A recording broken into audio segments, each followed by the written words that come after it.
제목 같이 한번 읽을까요? 오늘 말씀 제목 같이 읽겠습니다. 시작. 네, 같이 옆에 분들한테 기도는 인생을 변화시킵니다. 그렇게 한번 좀 인사 좀 해주세요. 그렇게 인사해서 변화 안 될 것 같은데 믿지 못하는 분위기인데 지금. 오늘 역대상 4장 9절에서 10절입니다. 짧으니까 같이 한번 2절이니까 같이 한번 읽을까요? 시작.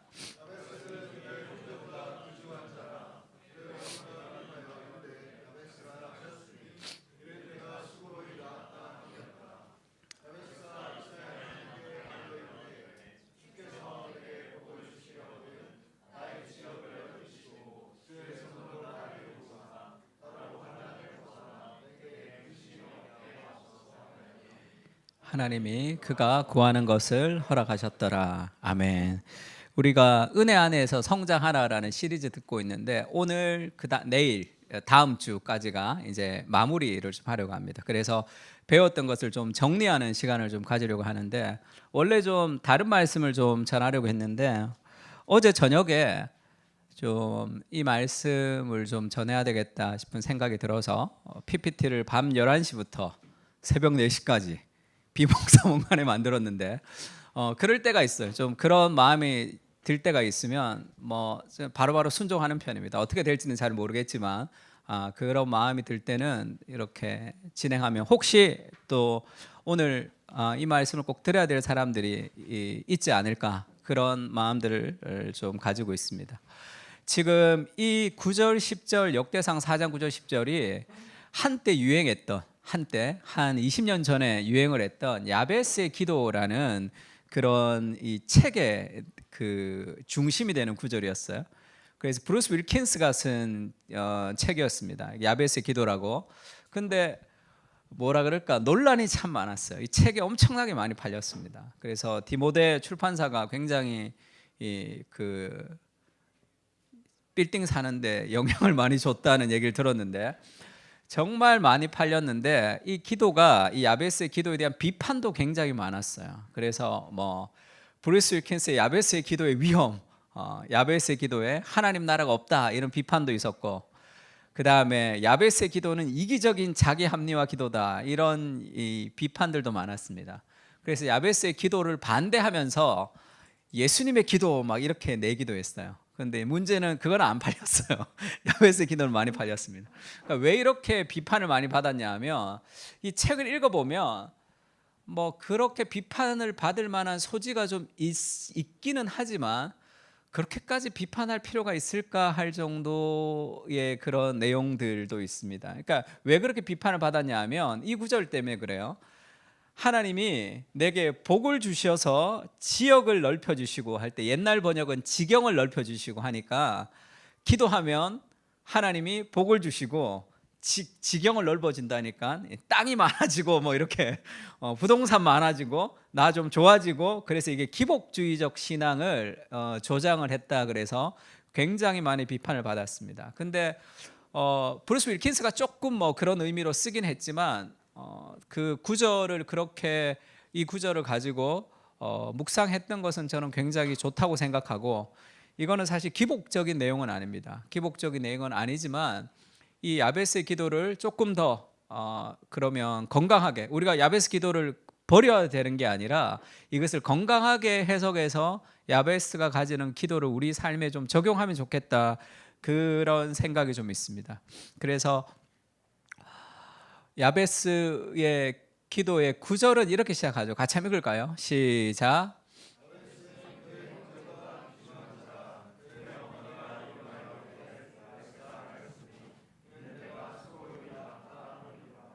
야베스라는 말은 고통이라는 뜻입니다. 고통, 힘들다라는 뜻이에요.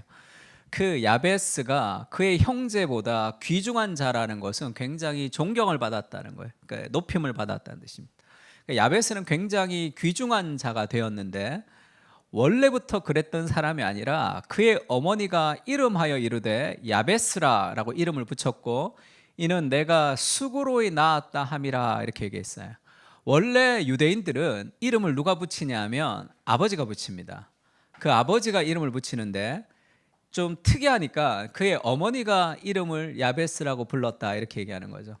그러니까 아마도 이 야베스는 아버지가 없이 태어난 약간 뭐라 그럴까요? 좀 정상적이지 못한 가정 환경 가운데 태어났던 것 같아요. 그리고 그의 이름을 야베스, 고통, 건조하다, 마른 땅이다라는 그런 의미의 이름을 붙은 걸로 봐서 그는 좀 힘든 상황 가운데 살았던 걸로 보입니다. 그리고 내가 수고로이 낳았다 함이라 하는 것은 태어날 때 좀 난산을 겪었다라는 의미도 되지만, 그러니까 무언가 태어날 때부터 흙수저로 태어났다는 의미가 강해요. 뭔가 부족하게 태어난 거야. 그래서 그의 인생을 고통이라고 얘기할 정도로 그는 아주 힘든 상황 속에서 태어났습니다. 근데 그가 존귀하게 된 거죠. 그것이 그의 기도의 비밀이다, 그렇게 얘기하는 거죠. 그래서 야베스가 아주 힘든 상황 가운데 어렵게 그렇게 태어났다는 것을 좀 알아야 됩니다. 결핍을 가지고 태어난 거예요. 삶의 결핍. 그것을 메워가는 그 기도가 야베스의 기도인데, 휴 마실다인이라는 사람이 쓴 몸에 밴 어린 시절이라는 책이 있습니다. 아주 유명한 책이죠. 휴 마실다인이 정신과 의사예요. 우리가 요즘 내적 치유라고 얘기하는 것, 또 요즘 상담하면서 이 어린 시절에 그것이 이 어른까지 이어진다라고 했던 그 이론의 첫 번째 모델 같은 책입니다. 아주 오래된 책이죠. 이 사람이 정신과로 사람들을 상담하면서 어린 시절에 어떤 문제가 이 어른까지 이어진다는 것을 거의 처음 이렇게 발견한 사람 같은 거예요. 그래서 몸에 밴 어린 시절이 계속 자기의 삶을 이끌어간다, 이렇게 얘기한 책입니다. 그러니까 고통스럽게도 어린 시절의 문제가 어른에게도 거듭해서 일어나고 있다는 사실을 발견했어요. 정신과 의사를 하면서 이것을 문제 유발성 태도라고 이렇게 이름을 붙였습니다. 이 사람이. 그 문제 유발성 태도라는 것이 뭐냐면, 부모와 같은 소중한 사람들, 내 주위에 터무니없는 태도와 지나친 요구 같은 것들이 어른이 되어서 외로움, 성적 장애, 우울증, 불안, 부부의 불화, 성공에 대한 집착 등의 결과로 나타나는 것을 알게 되었다. 이렇게 삶에 이 결핍의 문제가 그 결핍을 메워가기 위해서 노력하는 삶으로 사람들을 만들어 간다라는 그것을 발견했습니다. 근데 문제는 내 삶의 결핍의 문제, 내가 너무 찢어지게 가난한 집에서 살았어요. 그래서 나는 죽도록 열심히 해서 돈 벌 거야. 그래서 돈을 엄청나게 많이 벌었어. 그러면 그것을 회복하고 어린 시절의 상처를 극복했다라고 대부분 얘기합니다. 두 가지의 문제가 있는데, 그것은 그런 식으로 극복해 가는 사람들이 소수고 나머지 사람들은 그 열등감 가운데 살아가야 되고, 그렇게 극복을 한 것이 그것이 극복된 게 아닌 경우가 많습니다. 그래서 폴 트루니에가 강자와 약자라는 책을 썼는데, 폴 트루니에는 이 스위스의 의사예요. 스위스의 정신과 의사입니다. 그래서 이 폴 트루니에가 그 인격 치유라는 것을 처음 이제 만들어냈죠. 이 폴 트루니에는 이 강자와 약자라는 게 뭐냐면, 사람이 상처를 받게 되면 두 가지로 반응하는데, 어떤 사람은 강하게, 어떤 사람은 약하게. 근데 이 둘 다 상처의 반대 방향이라는 거예요. 마찬가지죠. 복음을 바르게 알지 못하면 율법주의적으로 막 빠질 수가 있습니다. 성경 보고 기도하면서 거룩해질 거야 하면서 사람들을 비판하기도 하고 하는 율법주의로 빠지거나, 율법주의에 빠진 사람이 이것이 아니다고 생각하면 반율법주의, 성경을 다 버리고 그냥 막 살아가요. 둘 다 잘못된 반응이죠. 복음을 알아야지 이 복음이 우리를 건강하게 합니다. 마찬가지예요. 조선일보를 보고 한겨레를 보면 균형 잡히는 게 아니란 말이에요. 균형이라는 것은 균형 잡힌 생각을 해야지 균형이 잡히는 것이지, 이쪽 극단과 이쪽 극단의 사람을 만난다고 저절로 균형 잡히는 것은 아닙니다. 그래서 어린 시절에 아버지가 나를 폭력적으로 키웠던 사람 있죠. 술 먹고 막, 그게 너무 싫으면 그게 강박이 되어서 자기가 결혼했는데 자기 아버지처럼 행동하는 사람이 있습니다. 그럼 똑같은 어떤 아버지의 잘못된 것을 대물려 가지고 강하게 반응하는 거죠. 어떤 사람들은 아버지가 굉장히 부모님이 강압적으로 자기를 키웠기 때문에 그게 너무 싫어서 자기가 아이들에게는 정말 하나도 강압적이지 않게 키우는 사람들이 있어요. 그러면 그 애가 왕이 돼가지고 아이의 인생과 가정의 질서를 무너뜨리는 경우가 있습니다. 그러니까 강하게 반응, 약하게 반응, 결핍의 문제를 인간의 노력을 통해서 뭔가 메우려 하는 것이 방향성을 잃어버리는 경우가 많은 거죠. 그래서 폴 트루네가 이렇게 얘기합니다. 자녀에게 굽실거리는 부모도 있다. 이것은 자녀를 지나치게 사랑하여 자녀에게 절대적인 힘을 부여한 부모의 약함 때문이다. 또한 아이를 조심스럽게 양육하지만 전적으로 자기에게 의존하도록 하는 어머니도 있다. 그런 아이는 어머니의 의견을 따르며 의존하면서 자신의 인생을 준비하지 못한다. 그러면서 이런 얘기도 합니다. 냉철하게 어머니가 자기를 돌아보면 자신의 빈틈없는 배려가, 아이들에게 엄청나게 배려하는 그 배려가 생각만큼 순수하지 않다는 것을 발견하게 된다는 거예요. 자기도 모르지만 아이를 잘 양육하여 옳은 길로 인도하겠다는 고상한 욕망 뒤에는 아이가 계속해서 자신을 의지하는 것과 아이의 인생에서 하나님만 하실 수 있는 역할을 대신 수행하는 것에 대한 무의식적 기쁨이 있다는 사실을 깨닫고 매우 당황할 것이다. 이렇게 얘기했습니다. 아이에게 정말로 헌신적으로 하는데, 헌신적으로 아이를 막 사랑하지만 그것을 통해서 아이가 건강해지는 것이 아니라 하나님만이 하실 수 있는 그 일에 내가 하나님 자리에 서서 그런 어떤 이해할 수 없는 기쁨을 누릴 때도 있다는 거예요. 그래서 뭔가 내 말에 잘못되면, 내 말에 반대하면 인생이 무너지는 것 같은 그런 분노를 가지는 부모들도 있습니다.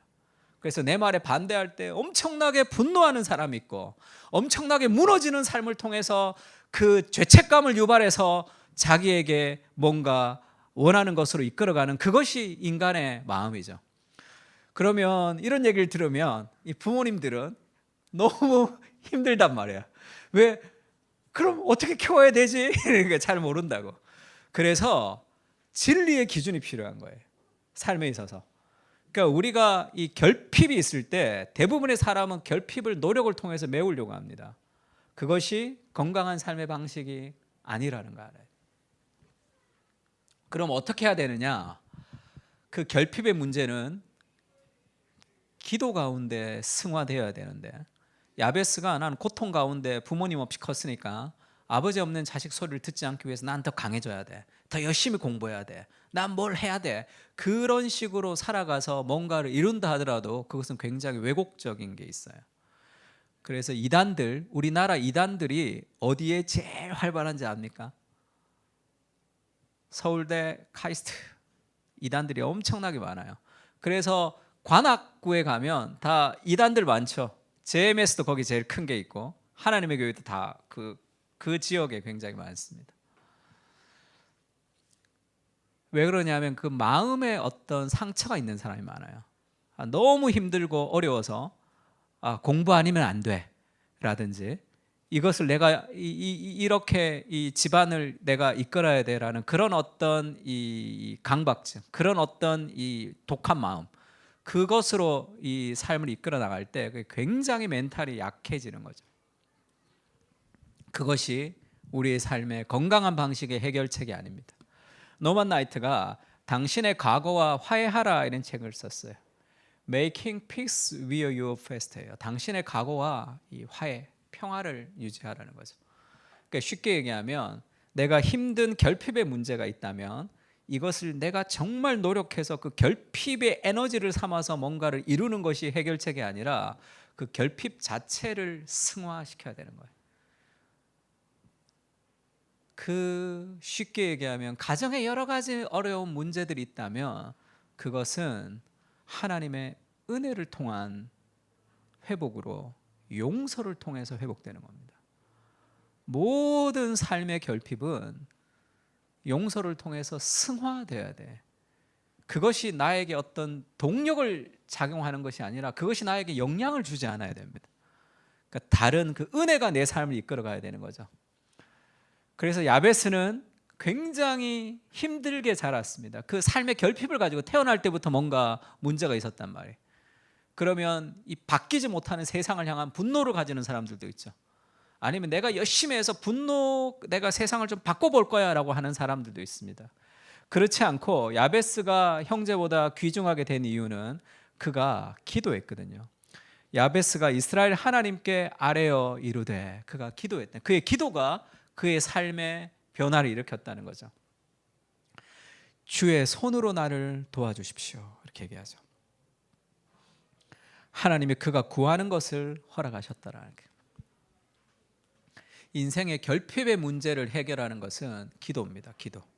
예전에 신정아 씨라고 이 정치권이랑 이렇게 같이 연결돼 있었던 사람이 있었는데, 광주 비엔날레 같은 데서 막 대표가 되어서 막 그것을 막 전시를 기획하고 했던 사람이 있습니다. 나중에 알고 봤더니 학력이 위조가 됐어요.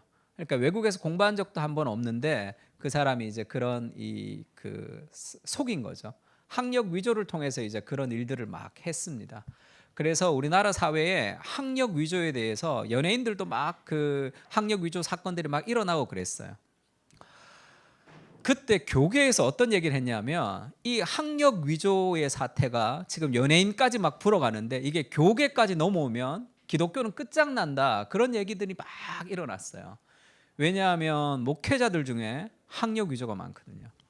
학력 위조라기보다 좀 이상한 학력들이 굉장히 많은 경우가 많습니다.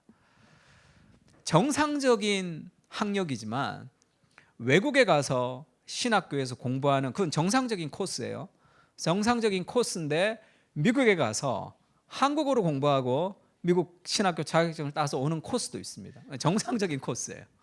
근데 왜 그러냐면 한국 목회자들이 가서 미국에 유학을 하고 싶어하는 사람은 많은데, 또 미국도 그게 돈이 되죠. 미국 신학교에서도 그런 정상적인 코스인데도 그런 게 많고 비정상적인 코스도 굉장히 많았습니다. 왜 그런 일들이 예전에는 많았냐면 열등감이죠. 결핍. 공부를 잘 못했어. 그러면 그 삶의 결핍을 학력을 통해서 회복하려고 하는 거죠.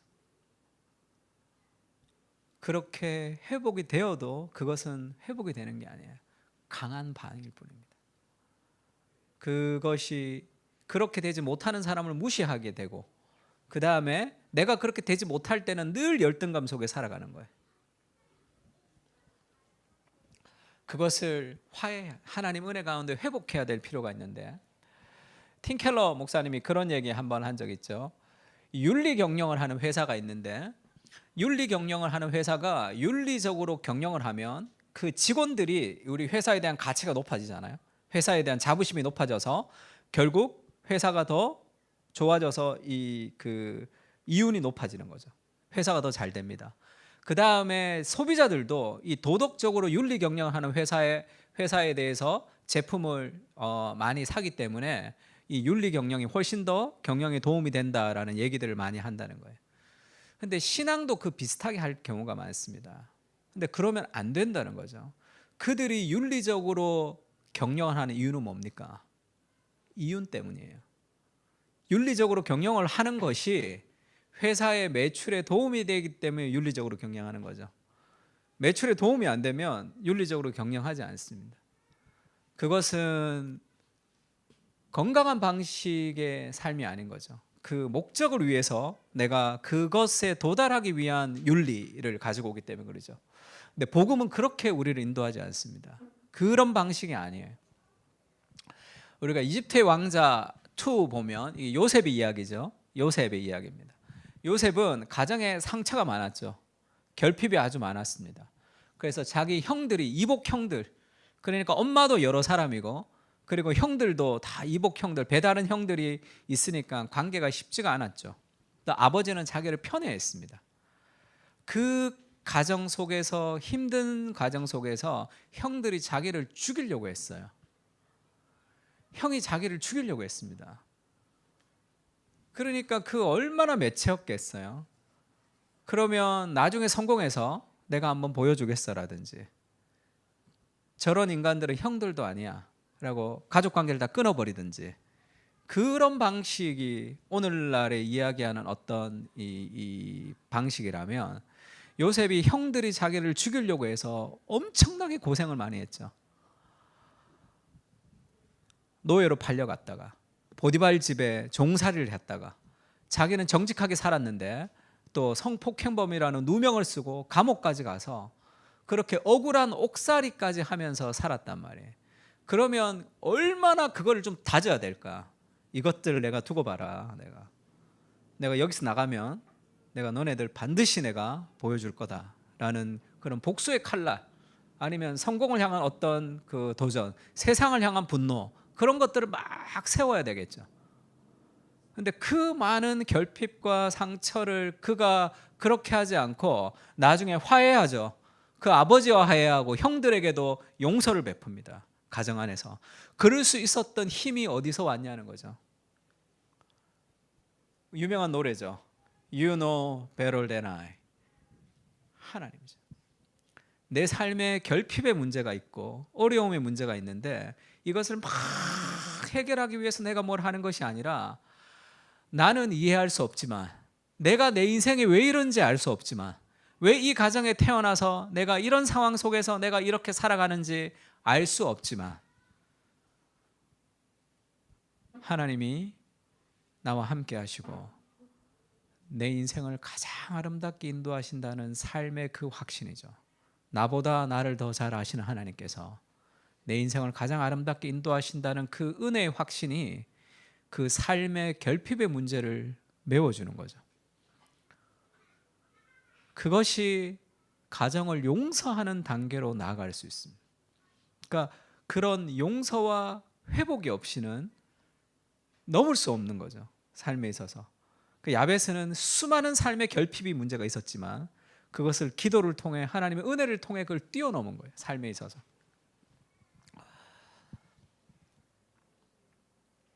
주께서 내게 복을 주시옵소서 이렇게 얘기하죠. 하나님 내게 복을 주십시오 할 때 그 복은 뭐 돈을 달라는 게 아닙니다. 그 삶의 결핍의 문제를 채워달라는 것인데, 내가 학위가 부족하니까 학위를 주시는 것이 아니라 학위가 없어도 만족스러운 삶의 상황으로 하나님 만들어 주시는 거예요. 그게 진정한 복입니다. 무엇가 없이 되는 존재 자체가 복이 되는, 그것은 하나님을 만날 때 이루어지는 삶의 안정감이죠.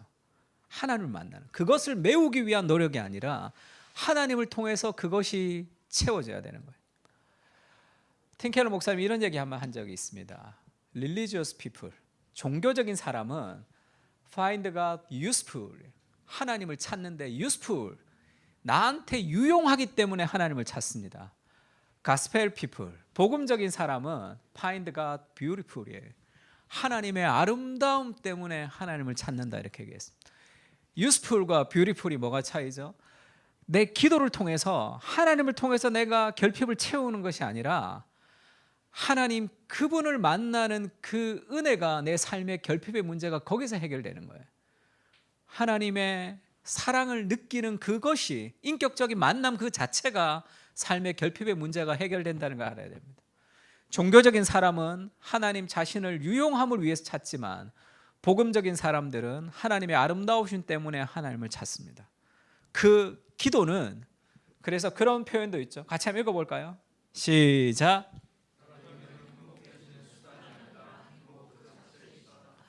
우리가 기도를 배워간다는 것은 기도를 통해서 내 삶의 결핍의 문제를 채워가는 그 무엇이 아니라 하나님 그분을 만나는 겁니다.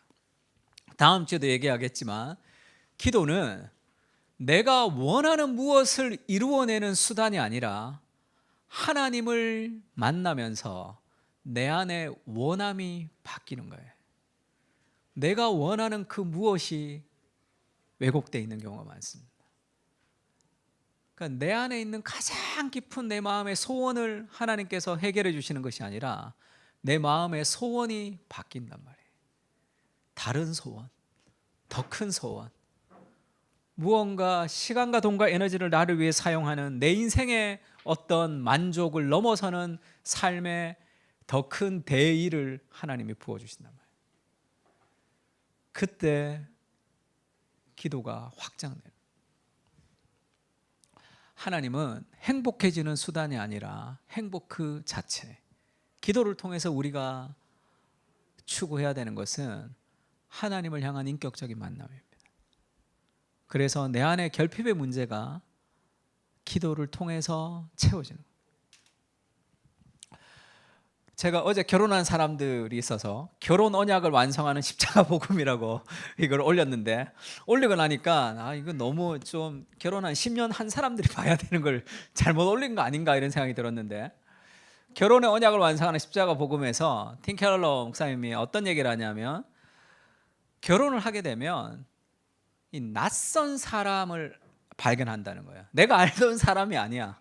결혼하면 그 사람은 낯선 사람이에요. 그러니까 당황하는 거죠. 그 사람의 여러 가지 상처와 아픔들까지 우리가 함께 겪기 때문에 결혼하면 힘든 일들이 많죠. 실망하는 일도 많습니다. 내가 결혼 생활에 실망했을 때, 결혼 생활에 낙심했을 때, 그 사람에 대한 사랑이 식어졌을 때 어떻게 결혼을 유지하며 회복할 수 있는가 얘기하죠. 복음입니다. 그리스도의 십자가에서 내가 사랑스럽기 때문에 예수님이 나를 위해서 돌아가신 것이 아니라 죄인인 나를 위해서, 원수된 나를 위해서 십자가에서 나를 용납하셨던 그리스도의 사랑을 경험하는 거죠. 우리가 사랑스럽기 때문에 우리를 사랑하는 것이 아니라 우리를 사랑해 주시기 때문에 우리가 사랑스러워 가는 거죠. 그 하나님과 원수된 우리를 향해서 끝없는 은혜를 베풀어 주시는 그리스도의 그 은혜의 그 복음이 결혼 생활 속에서의 부정적인 것들을 다 지워내면서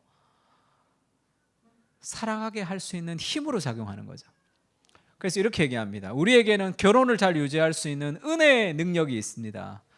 결혼은 하나님과의 관계를 제외하며 가장 위대한 관계다. 은혜가 메워가는 거죠. 그러면 막 삶의 인간적인 여러 가지 노력과 무엇보다 더 중요한 것은 그 은혜를 기억하는 거예요. 누군가가 나에게 좀 부정적인 얘기를 했을 때 그것을 자꾸 묵상하는 것은 건강하지 못하다 그랬습니다. 늘 하나님을 배신하지만 끝없는 사랑으로 나를 여전히 기뻐하시는 하나님의 사랑을 묵상할 때 용납이 커지는 거예요, 삶에 있어서. 그래서 기도는 우리의 삶의 모든 것을 변화시킵니다. 하나님을 만나는 그 경험이 우리의 삶의 여러 가지 문제들을 극복하는 거예요. 창세기 한번 읽어볼까요? 요셉은 시작.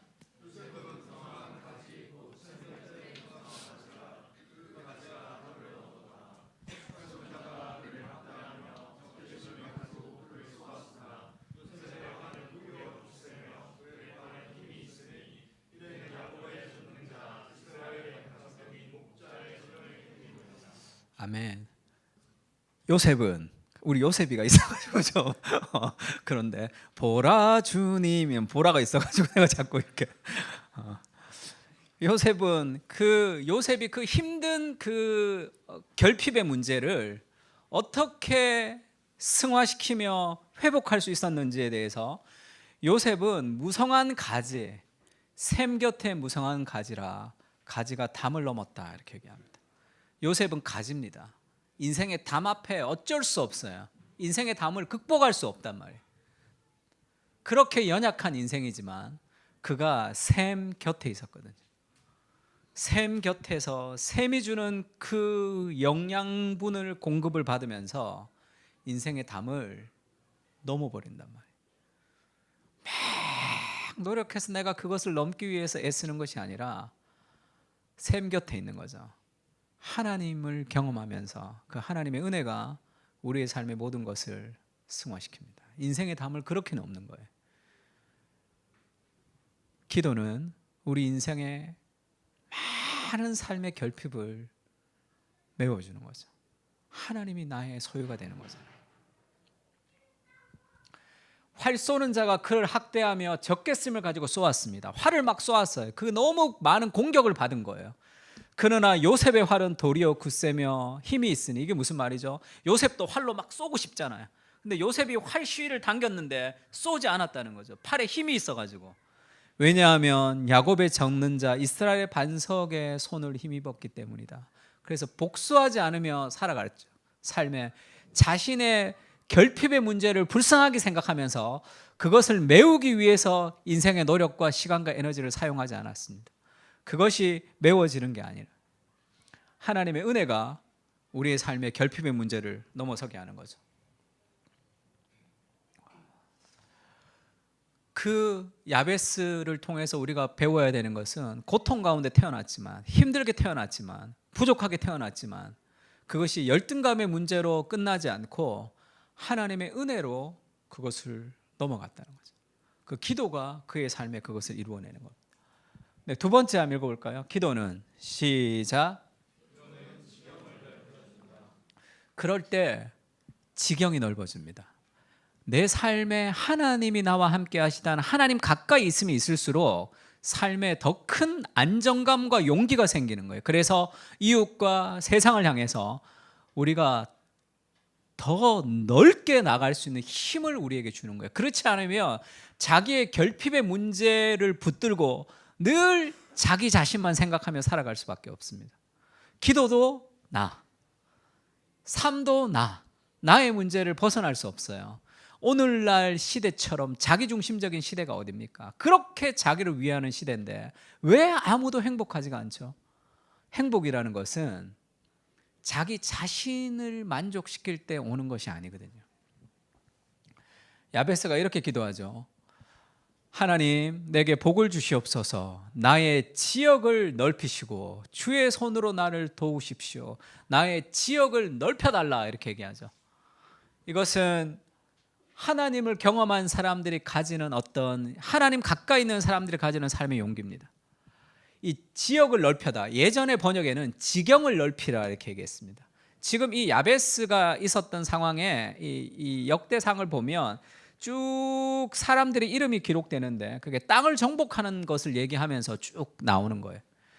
그러니까 지금 신명기에서 내 하나님 여호와께서 내 조상들에게 맹세하신 대로 내 지경을 넓혀 내 조상들에게 주리라고 말씀하신 땅을 내게 주실 때에 그 땅을 넓혀, 하나님의 약속하신 그 땅에 대한 그런 어떤 이 마음의 그런 소망이 있는 거예요. 하나님, 이 지역을 넓혀, 이 지경을 넓혀 주십시오 라는 그런 마음의 기도가 확장되어 간다고 볼 수 있습니다. Give me this mountain, 아주 유명한 말씀이 있죠. 이 산지를 내게 주십시오. 저 산을 내게 주십시오. 이렇게 기도했던 기도죠.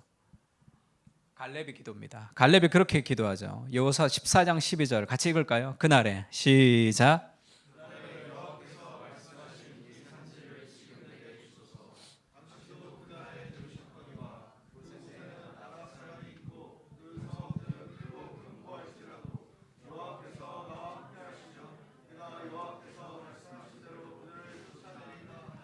지금 이때 나이가 80이 됐습니다. 갈렙이 늙은 나이죠. 근데 하나님의 약속을 그가 기억하고 있었습니다.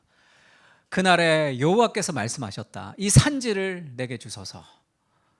이 성읍들은 크고 견고할지라도 여호와께서 나와 함께 하시면 내가 여호와께서 말씀하신 대로 그들을 쫓아내리이다 하는 이 삶의 어떤 하나님 가까이 있는 사람들이 가지는 삶의 용기가 있습니다. 엄마의 사랑을 많이 받고 건강하게 자란 아이는 엄마 없이도 혼자 잘 놀 수 있는 단계까지 가는 거죠. 아이들이 크면서 엄마 할 때는 아직 어려서 그런 거죠. 좀 더 성숙하고 엄마가 없이도 엄마가 나를 버리지 않는다는 그런 삶의 안정감이 있을 때 조금 더 멀리까지 갑니다. 삶에 있어서 이 산지를 내게 주십시오 라고 할 때 하나님 가까이 있는 사람들은 하나님의 마음을 가지는 거예요. 그래서 지경이 넓어지는 기도를 하게 됩니다. 무언가 하나님 옆에 있는 삶의 안정감이 두려움을 사라지게 하거든요. 그렇지 않으면 늘 두렵습니다. 미래가 불안하고 내 삶이 두려워지고 그러면 위축될 수밖에 없어요. 그러면 삶이 하나님이 우리에게 허락하신 삶을 살 수가 없습니다. 내가 가진 것이 없고 내가 부족하고 자꾸 자신의 결핍의 문제에 빠지는 거죠. 내가 부족하지만 하나님이 함께 하시면 할 수 있다. 그것이 우리의 삶의 여러 가지 지경을 넓히게 됩니다. 갈렙은 이렇게 기도했지만 사사기에 보면 이런 말씀도 있죠. 여호와께서 유다와 함께 계셨으므로 그가 산지 주민을 쫓아내었으나 골짜기의 주민들은 철병거가 있으므로 그들을 쫓아내지 못했다는, 철병거가 있어서 너무 두려우니까 쫓아내지 못하는 거죠. 그것을 극복하기 위해서 아무리 노력해도 그것은 잘 이루어지지 않을 때가 있습니다. 하나님 옆에 있는 기도라는 것은, 우리가 기도의 시간을 통해서 우리에게 주는 삶의 지경이 넓어진다는 것은 하나님 옆에 있는 사람들이 가지는 삶의 안정감이에요. 그 두려움에서 점점 사라진다. 왜 열심히 공부하죠? 왜 열심히 일합니까?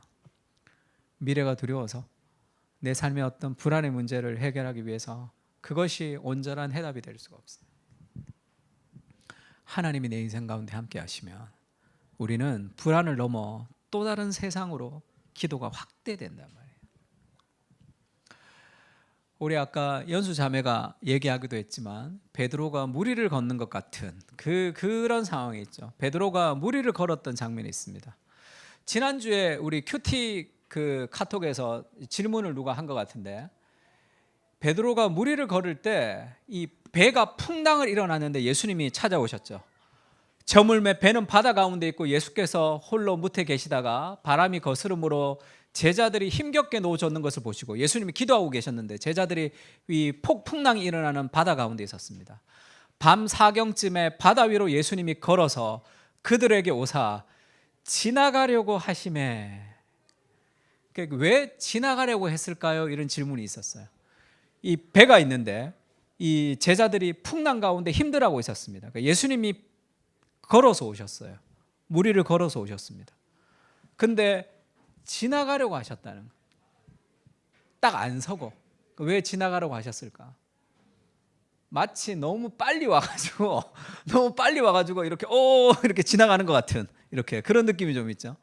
예수님이 일부러 거기 딱 안 쓰고 거기를 지나가려고 한 거예요. 지나가려고. 이때 지나가다는 말은, 모세가 하나님 당신의 영광을 보여주십시오 할 때 하나님께서 내가 너의 앞을 지나갈 때 할 때 그 지나가다는 말입니다. 그러니까 하나님의 영광을 드러내는, 하나님의 현현할 때 나타나는, 그때 등장하는 말이에요. 그러니까 예수님이 지나가다는 것은 무언가를 알려주는 거죠. 하나님의 현현이 나타나는, 그걸 베드로가 캐치했습니다. 존 오토버그의 책 제목이죠. 요즘 절판이 돼서 없는데 아주 유명한 10주짜리 설교 시리즈를 책으로 냈습니다. 만약에 당신이 무리를 걷기를 원한다면 get out of the boat, 보트에서 내려와야 된다는 거예요. 베드로가 무리를 걸어서 빠지고 예수님이 건짐을 받았는데, 많은 사람들은 예수님이 지나가실 때 아무런 얘기도 하지 못했어요. 왜? 풍랑이 있거든요. 그러니까 배 안에 가만히 그냥 있었던 거예요. 베드로가 그것을 캐치했습니다. 만약에 주님이시면, 주님 나로 무리로 걷게 해주십시오. 기도죠. 사람들은 무리를 걷고 싶지만 보트에서 내려오지 못하죠. 두려움 때문에 그렇습니다. 무언가 하나님이 우리 인생을 인도하실 때 보트에서 내려와야 될 때가 있어요. 그게 참 힘들거든요. 분당구르기 이찬수 목사님 그런 얘기 한번 하시더라고요. 자기가 죽도록 고생해서 미국에서 대학을 졸업하고 비즈니스를 하려고 거기 들어가서 쓰레기, 화장실 청소, 쓰레기 줍는 것부터 엄청나게 고생하면서 거기서 일을 배워서 자기 가게가 생긴 거예요. 그래서 이제 장사가 잘 되고 한 2년 정도 했더니 자리를 딱 잡은 거예요. 그래서 이대로 내가 비즈니스 하면 잘 되겠다라는, 그때 하나님이 부르셨다는 거예요. 한국의 청소년들의 어떤 기사를 보고 그때 미국에서 총신대 신대원으로 와서 목사가 되었는데, 내가 죽도록 고생할 때 불렀으면 바로 순종했다는 거예요. 근데 그것을 하나님이 다 놔두고 뭔가 안정적인 정말 고민이 많았다 그러더라고요. 그거 하나 뭐라고? 근데 그거를 자리를 잡고 이제 뭔가 되려고 하니까 내가 그 고생을 하면서 이뤘는데 그거를 버리고 하나님이 다시 한국으로 부르신다는 게 너무 이해가 안 됐다는 거예요. 그러면 힘들 때 부르시지. 그러면 바로 순종하는데 순종이 안 됐다. 너무 힘들었다 그러더라고요. 지금 돌아보면 참 그거 하나 그게 뭔데 거기서 계속 장사했으면 좋은 비즈니스맨이 됐을 수는 있겠죠. 뭐 그것을 통해서 하나님이 또 일하실 수는 있겠죠. 지금의 일들은 없어지는 거죠. 하나님이 함께 하시는 것은 무리를 걷는 것 같은 때가 있습니다. 그것은 안정감이 필요하죠. 하나님이 나와 함께 하시는 그 삶의 안정감이 보트에서 내려올 수 있게 하는 거예요. 그렇지 않으면 내가 붙들고 있는 것을 놓지 못하기 때문에 하나님의 역사를 내 삶에서 경험할 수가 없습니다. 베드로가 정말로 멋있게 얘기하죠. 예수님이 안심하라 내니 두려워하지 말라 베드로가 얘기합니다. 예수님이 지나가는 예수님의 현현을 베드로가 캐치한 거죠. 주여 만일 주님이시면 무리를 걷게 해주십시오. 지경이 넓어지는 거죠. 삶에 있어서. 왜 지경이 넓어지지 못하냐 하면 나의 형편과 나의 결핍에 집중되어 있기 때문에 그렇습니다. 내가 이것도 못하는데 내가 이렇게 안 되는데 내가 뭐 할 수 있을까? 그렇게 점점 우리를 이렇게 몰아넣는 거죠. 시편 같이 읽을까요? 81편에 시작.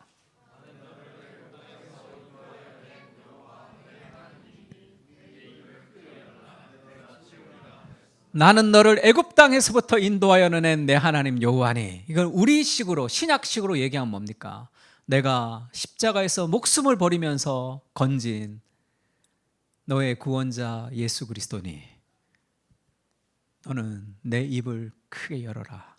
내가 채울 것이다.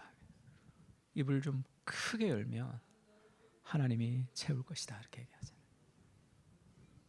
입을 크게 열 수가 없어. 불안하고 두렵거든요. 내 삶의 결핍의 문제에 너무 매몰되어 있다. 그것은 하나님 그분을 만나는 것으로 해결되는 겁니다. 삶에 있어서. 그렇게 지경이 넓어지는 거예요. 제가 이번 주에 아주 재미있는 광고를 하나 봤는데 신학대학원 광고예요. 신학대학원 광고인데 제가 신대원 졸업할 때가 그 우리 아들이 한 3살도 안 됐을 때인가 제가 뭐 그 모자 쓰고 내가 안고서 그 졸업 사진을 찍었으니까 하여튼 그랬던 것 같아요. 그러니까 벌써 아주 그 제가 신대원 다닐 때가 한 20년 정도 지났죠. 제가 신대원 다닐 때 20년 정도 지났고 지금은 한 20년 뒤인데 이런 광고가 뭐냐면 이게 신학대학원 사람들 중에 제자 훈련을 가르치는 동아리 멤버를 지금 모집하는 광고를 제가 우연히 이번 주에 봤습니다. 이 VIP라고 이건 총신대에서 이제 그 사람들을 모집하는데 여러 신학교 제자 훈련 동아리. 근데 제가 깜짝 놀랐던 게 이게 이 3년 커리큘럼이에요. 이 커리큘럼을 이렇게 쭉 냈는데 이 커리큘럼 어디서 많이 본 것 같은데 내가 그 생각했습니다. 제자훈련, 제자도 소그룹, 귀납적 성경 연구, 리더십, 뭐 이 소그룹 사역까지 쭉 보면서 이 책 내용도 몇 개가 바뀌었는데 이거 내가 만든 거거든요.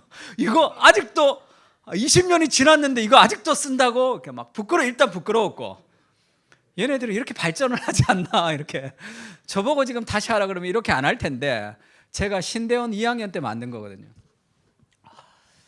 그때 어떤 일이 있었냐면 그 히브리어를 저를 가르쳐 주는 그 같은 동기가 있었습니다. 그러니까 우리가 매일 시험을 치는데 60점이 넘어야 돼요. 퀴즈를 매일 치는데 60점을 다 넘어야 돼요. 그래서 신학대학원은 1등 하는 걸 별로 좋아하지 않아요. 전체가 다 60점을 넘어야 돼요. 그러니까 내가 1등을 했는데 저 사람이 60점을 못 넘었다. 그럼 그건 나쁜 거예요. 그렇게 되면 안 되는 거야. 그래서 무조건 성적이 안 좋은 애들을 가르쳐야 되는 거예요. 그래서 제가 성적이 안 좋았기 때문에 그 성적 좋은 사람들이 1등과 끝등이 같이 앉아요. 수업 시간에도. 끝나면 막 가르쳐줘. 그래서 저를 막 가르쳐주고 그 다음날 퀴즈를 봐야 되니까 아침에 퀴즈 볼 때 60점이 다 넘어야 되거든요. 그때가 뭐 새벽 2시가 넘었습니다. 계속 나를 가르쳐주고 하다가 그 전사님이 초등부 전사님이었어요. 저한테 그렇게 얘기했습니다.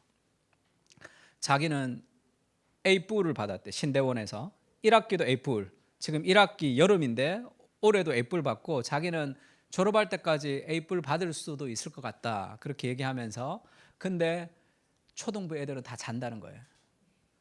그러면서 전사님, 내가 정말 교수님이 시키는 대로 열심히 공부하면 목회를 잘할 수 있습니까? 저한테 울면서 그렇게 얘기했어요. 근데 신학교에서 공부를 잘하는 거랑 목회를 하는 거는 또 다른 문제죠. 약대에서 1등하면 약국을 잘 운영하는 건 아니잖아요. 그러니까 그거는 또 다른 문제, 목회라는 것은 또 다른 문제인 거잖아요. 그것이 저 마음이 너무 아팠습니다. 아, 그렇구나. 신학교 열심히 공부해도 목회를 못하게 되면 목사가 되려고, 교수가 되려고 하는 게 아니라 목사가 되려고 신학대학을 왔는데 열심히 공부했는데 목회가 안 되면 그건 잘못된 거죠. 삶에 있어서. 너무 마음이 아팠어요. 하나님의 비전이라는 것은 내가 안 해도 되는데 내가 하지 않으면 죄를 짓는 것 같은 도덕적 책임감이 느껴지는 것이다, 이렇게 얘기했어요. 그것이 기도의 제목이 됐습니다. 그래서 저랑 성경 공부를 배우는 기숙사 팀들이 있었는데 저랑 성경 공부를 같이 와서 했어요. 하면서 그런 마음이 든 거예요. 나한테 성경 공부 배워가지고 목회를 잘하는 건 아니잖아요. 그래서 제가 국제제자훈련원에 메일을 보냈습니다. 그때 제 메일을 받은 분이 지금 저랑 같이 사역하시는 김명호 목사님이 대표로 계셨어요. 그래서 한번 오라 그래서 제가 가서 얘기를 하면서 목회를 좀 배우고 싶습니다, 이렇게 얘기했어요. 신학교에서 신학을 배우지만 목회를 좀 배울 수가 없다. 그러니까 이제 여러 가지 좀 까다로운 조건들을 제시했지만 그걸 다 좀 수용했어요. 그리고 사람들을 모아서 신학대학원에 제자훈련 동아리라는 것을 처음 만들었습니다. 그래서 저의 신학대학원은 그거 하기 바빴던 것 같아요. 읽고 커리큘럼을 만들고 그것을 사람들을 도와주는 그 일들을 쭉 했습니다. 사실 그 일이 아니었으면 저는 국제제자훈련원에서 옥하는 목사님을 만나서 같이 사역도 못했겠죠. 그것이 제 인생의 어떤 또 다른 기회를 만들어준 거죠. 나 하나 공부하고 살아가는 삶이 아니라 무언가 내 마음을 아프게 하는 그런 일들에 하나님이 우리의 기도를 넓혀주십니다. 삶에 있어서 내가 감당할 수 없지만 그 일들을 하게 하는 거죠. 신학교도 마찬가지예요. 제가 팀 켈러의 유산을 쓰고 목사님들 강의하면서 이거 한 학기 커리큘럼을 통해 가지고 신대원생들 좀 신학생들 좀 가르치면 좋겠다, 그런 마음의 소원들이 있습니다. 지금 기도하고 있습니다. 저는 내가 준비되면 하나님이 그 일들을 이루신다고 확신하고 있습니다.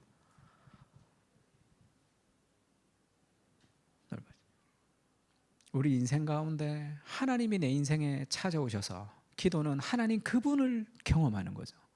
우리의 삶의 결핍의 문제가 그것으로 해결이 되며 그 하나님을 가까이 있는 삶의 안정감이 우리를 더 크게 만듭니다. 우리의 지경을 더 넓힌단 말이에요. 모험하는 인생으로, 하나님 앞에 기도하는 인생으로, 그 기도가 우리의 인생들을 만들어가는 거예요. 그런 은혜가 우리에게 있었으면 좋겠습니다.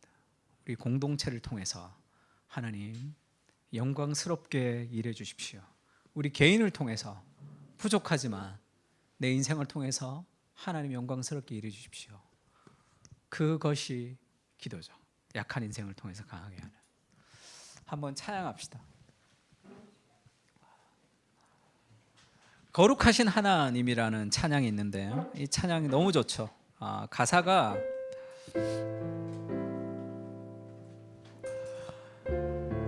거룩하신 하나님 주께 감사드리세. 나를 위해 이 땅에 오신 예수님, 나의 마음과 뜻 다해 주를 사랑합니다. 나를 위해 이 땅에 오신 독생자 예수. 그래서 그렇게 얘기하죠. 내가 약할 때 강함 주고 가난할 때, 영어 가사를 보면 Let the weak say, 약한 사람들이 I am strong 이렇게 얘기한다는 거죠. 약한데 어떻게 I am strong, 나는 강하다 어떻게 얘기할 수 있습니까? Let the poor say, 가난한 사람이 I am rich 이렇게 얘기하는 거예요. 가난한데 나는 부자다 이렇게 얘기하죠. 왜 나는 약한데 I am strong 이라고 얘기합니까? 나는 가난한데 왜 I am rich라고 얘기하죠? 그 결핍을 메우기 위해서 노력하는 게 아니라 Because of what the Lord has done for us, Because of what the Lord has done, 예수 그리스도께서 has done, 이미 이루어 놓으신 그것을 통해서 나는 약하지만 I am strong, 나는 강하다. 나는 가난하지만 나는 부유하지. 나는 연약하지만 모든 것을 할 수 있습니다. 그것이 우리 삶의 결핍의 문제를 해결하는 거죠. 무언가 메울 수 있는 어떤 목표를 채워가는 것이 아니라 하나님, 그분이 우리의 삶의 천지를 창조하신 그분이 우리의 삶의 아버지가 되셔서 내 인생에 함께 하시는 그 삶의 안정감이 가난해도 약해도 위축되지 않는 삶을 살아가게 할 수 있는 힘이 되는 거죠. 그것은 열심히 노력해 이렇게 얘기하지 않죠. What the Lord has done in me, 내 안에 이미 이루어 놓으신 복음이 있습니다. 그것을 기억하면서 우리의 지경을 좀 넓혀달라고 그렇게 한번 기도하는 마음으로 좀 찬양했으면 좋겠습니다. 거룩하신 하나님, 이제는 우리 주 예수 그리스도의 은혜와 하나님 아버지의 무한하신 사랑과 성령님의 교통하시는 은사가 야베스처럼 우리의 삶에도 수많은 결핍의 문제를 우리가 가지고 있지만 주의 손으로 나를 도우사 기도함으로 더욱 존귀해지는, 지경이 넓어지는 그런 기도의 사람으로 살기를 다짐하고 돌아가는 사랑하는 그 사랑교회 교인들 머리 위에 이제로부터 영원까지 함께 계실지어다.